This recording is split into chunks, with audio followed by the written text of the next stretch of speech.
Now to a News4JAX I-Team investigation. A local pastor calling for disciplinary action against a Jacksonville Sheriff's Office sergeant for social media posts that some may find racially insensitive or discriminatory.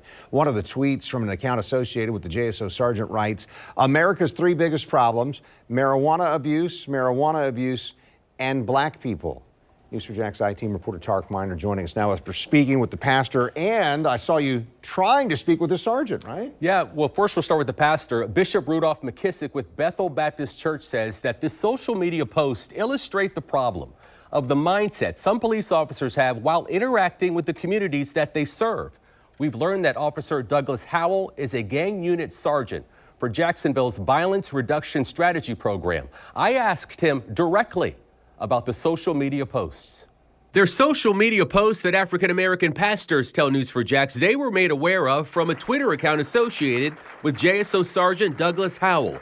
A tweet from 2013 reads, "America's three biggest problems: marijuana abuse, and black people." This tweet from June of this year, also from the Twitter handle at DPH_78 writes, "There are different colored Mexicans? Inserts sarcasm." Bishop Rudolph McKissick with Bethel Baptist Church wants the sheriff's office to look further into the sergeant's social media posts. But to have any officer that feels emboldened enough to put that in print and still be an officer, I think capsulizes one of the problems that has to be dealt with.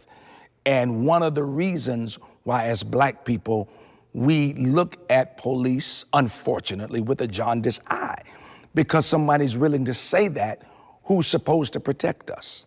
News4JAX caught up with Sergeant Douglas Howell this morning at a political event at the Fraternal Order of Police. I asked Howell directly about his social media posts. Did you tweet this stuff? You're gonna have to go through this PIO. Okay, you see that? There's some passages you said that the stuff that you tweeted was kind of racist or racially insensitive. This is the last question I'm gonna ask you though. It's the three biggest problems. You said one of them was black people. News4JAX looked at JSO's social media policy, which states officers are free to express themselves as private citizens on social media sites to the degree that their speech does not disrupt the work of JSO or impair critical working relationships. It continues to read that officers are restricted from engaging in speech of any form that ridicules, maligns, disparages, or otherwise expresses bias against any race, any religion, or any protected class of individual. McKissick says more needs to be done to address what he perceives as prejudice and police. I think there needs to be an investigation thoroughly, and there needs to be consequences. And I think whoever our next sheriff is needs to have something in their platform that deals with prejudice as it relates to being police. A spokesperson for the Jacksonville Sheriff's Department tells me that they have forwarded the complaints and the tweets to be administratively reviewed.